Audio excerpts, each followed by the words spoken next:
Hello friends, maths ambrosia में आपका स्वागत है। कैसे हैं आप लोग? मैं आशा करता हूँ आप लोग वीडियोस देख रहे होंगे और अपनी स्टडी कर रहे होंगे। तो मैं क्लास 10th का चैप्टर नंबर 1 रियल नंबर्स पढ़ा रहा था और मैंने लेक्चर नंबर 1 पढ़ा दिया था। ये है लेक्चर नंबर 2। मैंने रियल नंबर से रिलेटेड एक थ्योरम बताया था जिसको हम फंडामेंटल थ्योरम ऑफ अर्थमेटिक कहते हैं। ये मैंने आपको बता दिया था लेक्चर नंबर 1 में। तो ये दूसरा थ्योरम है जिसका यूज इरेशनल नंबर प्रूव करने में बहुत ज़्यादा किया जाता है। तो आइए इसको समझते हैं क्या है। थ्योरम ये है कि let P be a prime number if P divides A square then P divides A where A is a positive integer. Means यहाँ पर ये कह रहा है कि ये जो पी है एक प्राइम नंबर है। पी जो है एक प्राइम नंबर है और अगर ये पी जो है ए स्क्वायर को डिवाइड करता है तो ये जो p है प्राइम नंबर इसके स्क्वायर रूट यानी a को भी डिवाइड करता है। इसको आप बहुत इजीली एक एग्जांपल से समझ सकते हैं। जैसे आपको मालूम है कि 5 एक प्राइम है और 5 जो है 5 स्क्वायर को डिवाइड करता है। तो ये जो 5 है इस 5 स्क्वायर का जो स्क्वायर रूट है 5 को भी डिवाइड करेगा। तो यही ये थ्योरम कह रहा है और इसका बहुत यूज है। लेकिन अगर आप इसका प्रूफ देखना चाहते हैं तो इसको प्रूफ इसका आप ऐसे समझ सकते हैं, प्रूफ से और ज़्यादा क्लियर हो जाएगा। फ़िलहाल आपको याद यही रखना है क्योंकि इसी का यूज़ होता है, लेकिन इसका प्रूफ आप समझ सकते हैं। यहाँ पर a जो है एक इंटीजर है, पॉजिटिव इंटीजर है a। तो इस a को हम प्राइम फैक्टराइजेशन में इस तरह से लिख सकते हैं क्योंकि किसी भी इंटीजर का हम प्राइम फैक्टराइजेशन कर सकते हैं। तो a का प्राइम फैक्टराइजेशन मान लीजिए P1 P2 P3 and so on Pn आया। ये जो है a का प्राइम फैक्टराइजेशन है। अब यहाँ अगर हम a स्क्वायर कर दें तो a स्क्वायर आ जाता है P1 square into P2 square into P3 square into Pn square. और यहाँ पर ये दे रखा है कि ये जो p है इस a स्क्वायर को डिवाइड करता है।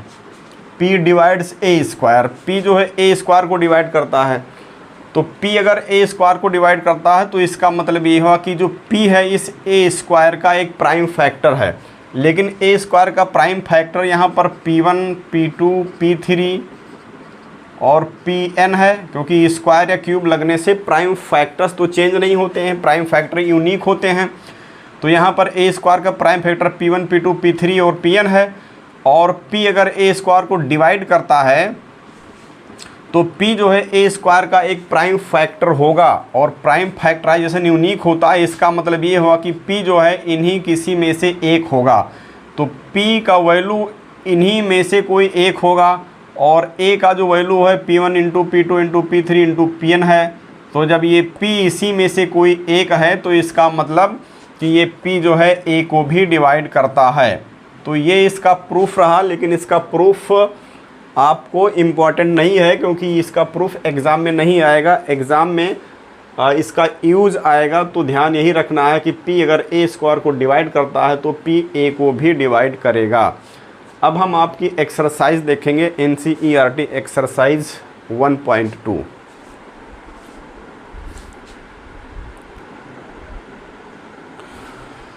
सो ये है NCERT एक्सरसाइज 1.2। क्वेश्चन नंबर 1 देखिए, प्रूव दैट √5 इज इरेशनल। ये आपकी बुक का क्वेश्चन है, NCERT का क्वेश्चन है। तो हम इसको मेथड ऑफ कॉन्ट्राडिक्शन से प्रूव करेंगे।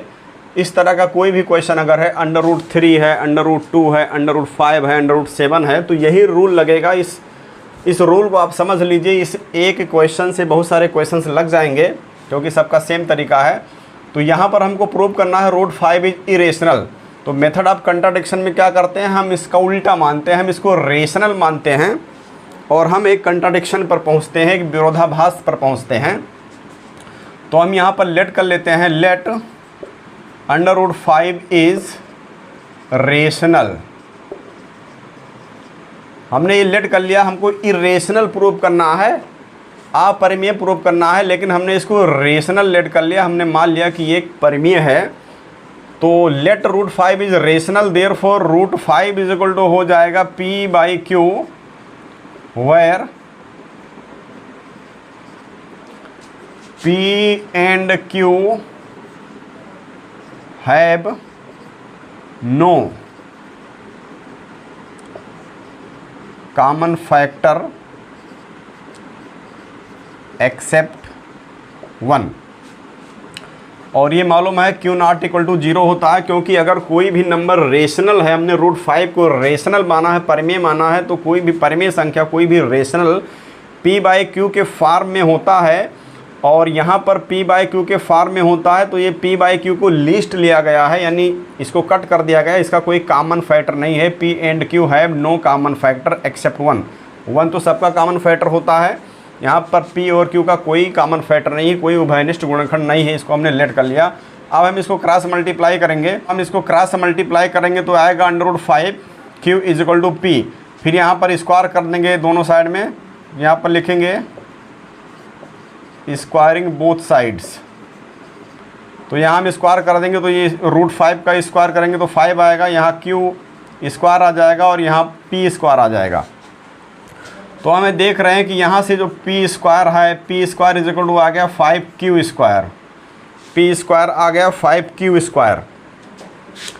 तो यहाँ पर p स्क्वायर जो है 5 का मल्टीपल आ गया, इसका मतलब ये हुआ कि जो 5 है p स्क्वायर को डिवाइड करता है, क्योंकि p स्क्वायर यहाँ पर 5 इंटू समथिंग आया है और 5 इंटू समथिंग है, इसका मतलब p स्क्वायर का प्राइम फैक्टर 5 है, तो ये 5 जो है इस पूरे को डिवाइड करता है, यानी 5 जो है इस p स्क्वायर को डिवाइड करता है। तो this implies 5 divides p square.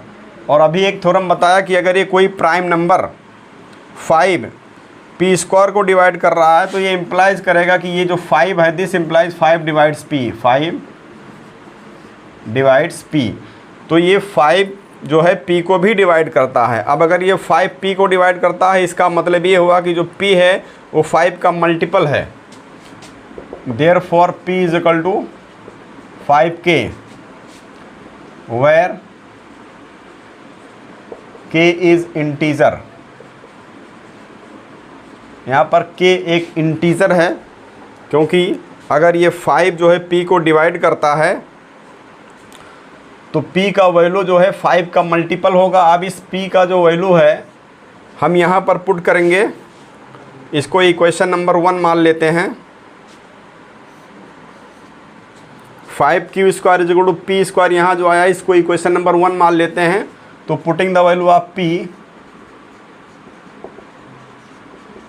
Putting the value of p in equation 1, इस p का वैल्यू हम इक्वेशन 1 में पुट कर देते हैं। तो 5q square is equal to p means 5k का होल स्क्वायर, तो ये 5q स्क्वायर आया इज इक्वल टू इसका स्क्वायर करोगे तो 25k स्क्वायर आएगा, 5 से डिवाइड करोगे तो this implies q square is equal to 5k square. तो यहाँ पर हम ये देख रहे हैं कि ये जो q स्क्वायर है ये 5 का मल्टीपल है, यहाँ पर 5 इंटू समथिंग है, इसका मतलब ये हुआ कि ये जो राइट हैंड साइड में पूरी चीज़ है इसको 5 डिवाइड करेगा, इसका मतलब q स्क्वायर को 5 डिवाइड करेगा। तो this implies 5 divides q square. और एक थ्योरम अभी हमने बताया कि ये 5 अगर q स्क्वायर को डिवाइड करता है तो ये 5q को भी डिवाइड करेगा। तो दिस इम्प्लाइज 5 डिवाइड्स q। तो यहाँ पर हम ये देख रहे हैं कि 5 डिवाइड्स p आ रहा है, यहाँ से 5 डिवाइड्स q आ रहा है, it means 5 divides both p and q। इसका मतलब ये हुआ कि जो 5 है वो p और q का कॉमन फैक्टर है, therefore p and q have a common factor, p and q have a common factor 5। यहाँ से एक कंक्लूजन निकला कि 5 p को डिवाइड करता है, 5 q को भी डिवाइड करता है, तो p और q का एक कॉमन फैक्टर 5 है, p and q have a common factor 5। इसका मतलब ये हुआ which is a contradiction, which is a contradiction that P and Q have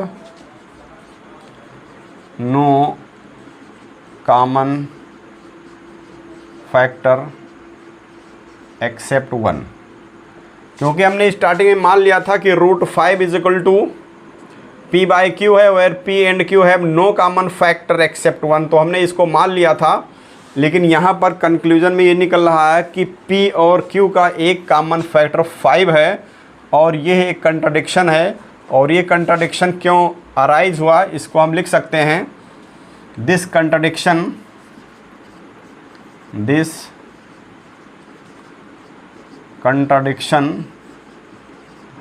has arisen because of our incorrect assumption। हमने यहाँ पर जो लेट किया था कि √5 एक रेशनल है, दैट √5 इज रेशनल। यहाँ पर हमने √5 को रेशनल अज्यूम कर लिया था, हमने रेशनल इसको मान लिया था, हमने इसको परिमेय मान लिया था, और इसीलिए ये कंट्राडिक्शन यहाँ अराइज हुआ है। ये कंट्राडिक्शन इसीलिए आया है क्योंकि हमने √5 को रेशनल मान लिया था। इसका मतलब ये कंट्राडिक्शन है, तो हमारा जो एजम्पशन है वो रॉन्ग है। इसका मतलब कि ये जो √5 है रेशनल नहीं है, बल्कि ये जो है इरेशनल है। Therefore √5 is irrational, √5 is irrational number. तो इस तरह से किसी भी क्वेश्चन को हम सॉल्व करेंगे, √2, √3, √5, √7, जो भी इरेशनल है, एक सिंगल नंबर है, इरेशनल है, तो इसका यही प्रोसेस है। इस तरह से आप लिख करके सॉल्व कीजिए, आपको एग्ज़ाम में फुल मार्क्स मिलेगा।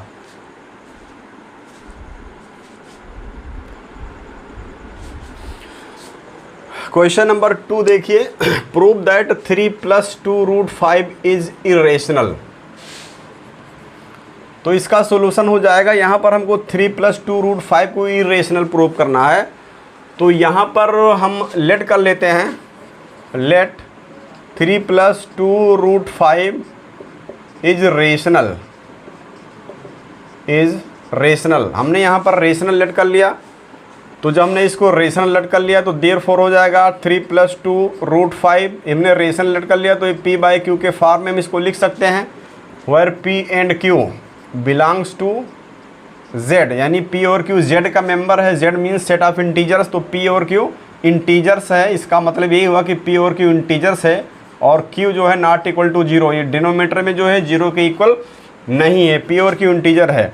तो अब हम क्या करेंगे, हम इसको जो है इस 3 को उधर कर देते हैं, तो 2 √5 इज इक्वल टू आ जाएगा P बाई Q - 3। तो ये this implies 2 √5 is equal to P - 3Q upon Q, और इस 2 को भी लेफ्ट में करें, राइट में करेंगे, तो √5 इज इक्वल टू आ जाएगा P - 3Q अपान 2Q। अब यहाँ पर इस राइट हैंड साइड को देखिए, हमको मालूम है कि यहाँ पर P और Q बिलोंग्स टू Z, ये बिलोंग्स है, यानी P और Q Z का मेंबर है, P और Q इंटीजर है। तो P इंटीजर है और इंटीजर में से एक इंटीजर को घटाएंगे, तो यहाँ पर ऊपर जो है न्यूमरेटर में एक इंटीजर है, डिनोमिनेटर में भी एक इंटीजर है। तो राइट हैंड साइड में ये एक रेशनल नंबर लिखा हुआ है, राइट हैंड साइड में एक रेशनल नंबर लिखा हुआ है। इक्वेशन नंबर 1 में यहाँ पर हम लिख रहे हैं, in equation 1 right hand side is a rational number, but left hand side that is √5 is irrational. क्योंकि अभी हमने प्रूव किया है कि √5 जो होता है इरेशनल होता है।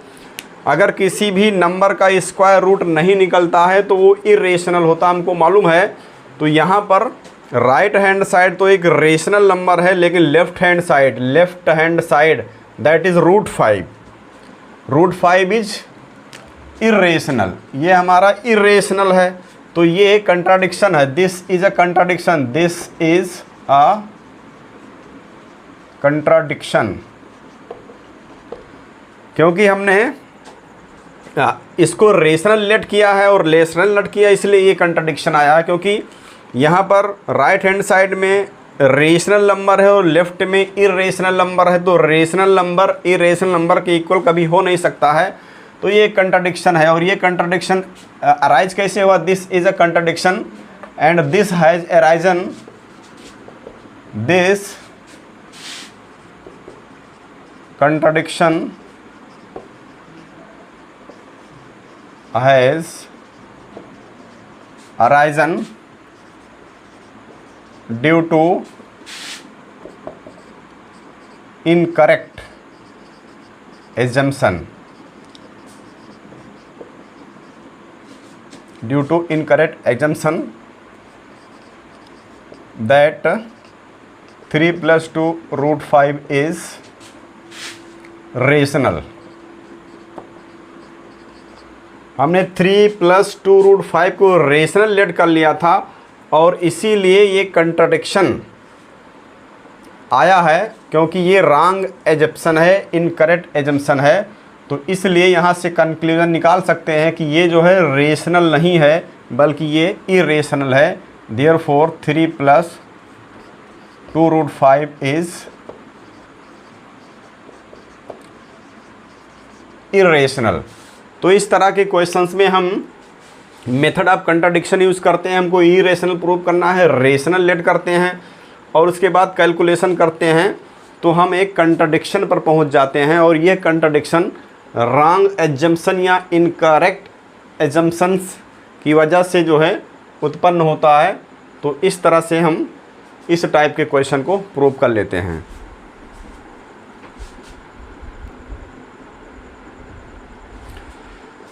क्वेश्चन नंबर 3 देखिए, prove that the following are irrational. First part में है 1/√, सेकंड में 7√5, थर्ड में 6 + √2।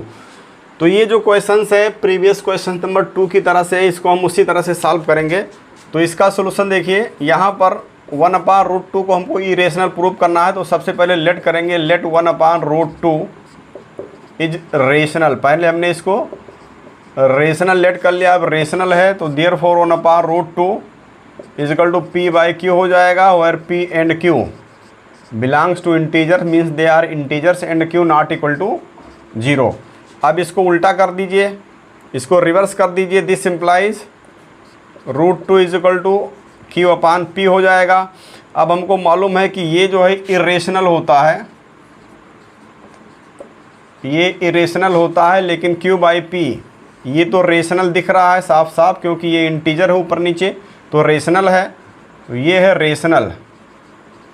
तो एक इरेशनल नंबर कभी भी रेशनल के इक्वल हो ही नहीं सकता है। तो ये एक कंट्राडिक्शन है, ये एक कंट्राडिक्शन है,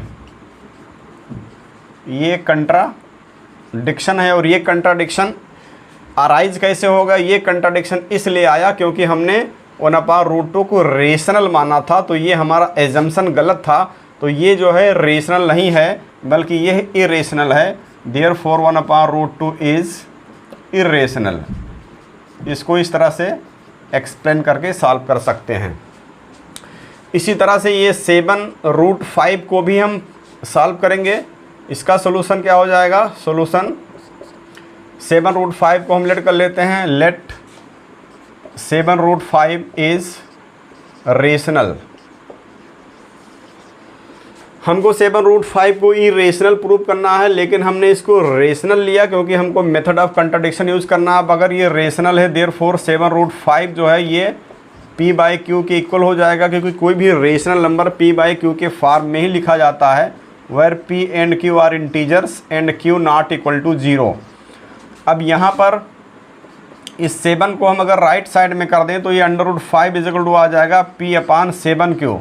तो P एक इंटीजर है, Q भी इंटीजर है, 7 से मल्टीप्लाई करोगे तो भी इंटीजर ही आएगा। तो ये P/Q ये जो चीज़ लिखी हुई है ये इंटीजर अपॉन इंटीजर, यानी ये एक रेशनल नंबर है। ये जो राइट हैंड साइड में है ये एक रेशनल नंबर है, जबकि लेफ्ट हैंड साइड में ये √5 जो है हमको मालूम है कि √5 इरेशनल होता है।